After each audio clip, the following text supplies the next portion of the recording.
Diponegoro, 1785 until 1855, a descendant of the Sultans of Jogjakarta, was passed over several times for ascension to the throne. In 1825, after declaring himself Ratu Adil and his enemies infidels for their lax practice of Islam, he began a war against the reigning Sultan and the Dutch colonial government. In the 5-year struggle that followed, which was waged over much of central Java, over 200,000 Javanese and 15,000 Dutch soldiers were killed. On 28 March 1830, with most other guerrilla leaders captured, Diponegoro was invited to come to Lieutenant General de Kock's home in Magelang to negotiate an end of hostilities and granted safety of passage. There, after 3 hours, Diponegoro was arrested. He was exiled to Makassar, Sulawesi, where he remained until his death. Saleh's depiction is not the only painted version of Diponegoro's capture. An earlier version, the submission of Prince Diponegoro to General de Kock, was completed in 1835 by Nicholas Pieneman and commissioned by de Kock or his family. Rather than an angry and defiant man, Pieneman presented a submissive and beaten Diponegoro, standing lower than his captor and thus symbolically having less power. Overall, Pieneman's painting gives the impression that, although de Kock is acting sternly in exiling Diponegoro, it is in the best interest of the Javanese. The author Susi Proski describes both Pieneman and Saleh's works as two of the best-known history paintings from the Indies. Saleh returned to Java in 1851 after a lengthy period studying in Europe, during which he had claimed a familiar relationship to the guerrilla and protested his treatment at the hands of the Dutch colonial administration. Diponegoro died in 1855, which art historian Werner Krauss suggests inspired the artist to complete the arrest of Pangeran Diponegoro and reformulate the rest of in Javanese terms rather than the colonial terms in Pieneman. Although Saleh had never met the prince and had been studying in Europe when Diponegoro was captured, his family had fought for Diponegoro. Saleh's sketch for the painting in 1856. Pieneman's painting was already known to Saleh, and he may have known the artist as well.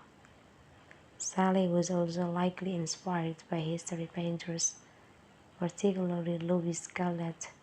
Krauss finds similarities between Gallet's The Abdication of Charles V and Saleh's depiction of Diponegoro's arrest.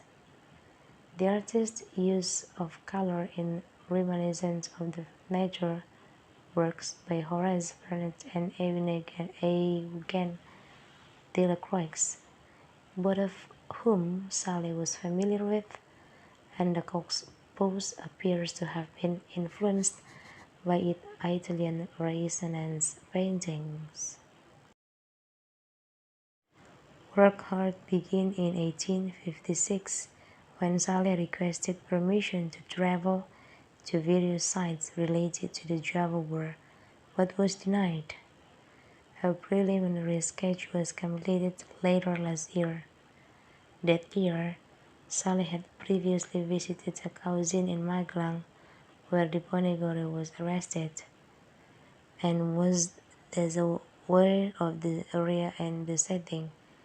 In these preparations, Saleh made one of his most ambitious projects, with more than 40 people in the frame. Cross stated that the arrest of Pangeran Diponegoro was both the first Southeast Asian painting in the historical painting genre and the first one by a Southeast Asian artist to depict an event from the area.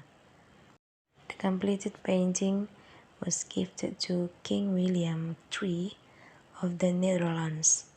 Saleh said that it was a token of thanks for the Dutch government paying for his education in Europe for nearly 23 years. After several years in the palace in The Hague, the rest of Pangeran Diponegoro was hung in Brunvik, a home for Royal Colonial Military veterans. Around the early 1970s, the rest of Pangeran Diponegoro was given some restoration, including a new coat of furnace. In 1978, the Orange Jenazah Foundation arranged for the work to be sent to the government of Indonesia. This was done under the terms of the Cultural Accord of 1969. The rest of Pangeran Diponegoro was initially held at the Central Museum, along with other artifacts from the Java War up to the early 18 and 1980s. By 2005, the painting was kept in the Istana Negara Museum. It was reported to be in poor condition. The edges of the work had become brittle, and the furnace had given the painting a greenish tint. Owing to the amount of damage the painting had sustained and its historical value, in 2012, the Goethe Institute Ansari and Ansari Jujadikusumo Foundation arranged for the arrest of Pangeran Diponegoro to be restored by conservator Susiana and Hearts of the Kyo Group.